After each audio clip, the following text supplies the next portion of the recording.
82واں زبور۔ آصف کا مزمور۔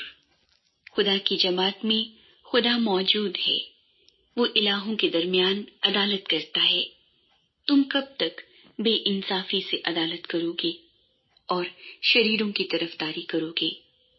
صلہ، غریب اور یتیم کا انصاف کرو، غم زدہ اور مفلس کے ساتھ انصاف سے پیش آؤ، غریب اور محتاج کو بچاؤ، شریروں کے ہاتھ سے ان کو چھڑاؤ۔ وہ نہ تو کچھ جانتے ہیں نہ سمجھتے ہیں، وہ اندھیرے میں ادھر ادھر چلتے ہیں۔ زمین کی سب بنیادیں ہل گئی ہیں۔ میں نے کہا تھا کہ تم الہ ہو اور تم سب حق تعالیٰ کے فرزند ہو، تو بھی تم آدمیوں کی طرح مرو گے اور عمرہ میں سے کسی کی طرح گر جاؤ گے۔ اے خدا، اٹھ، زمین کی عدالت کر، کیونکہ تو ہی سب قوموں کا مالک ہوگا۔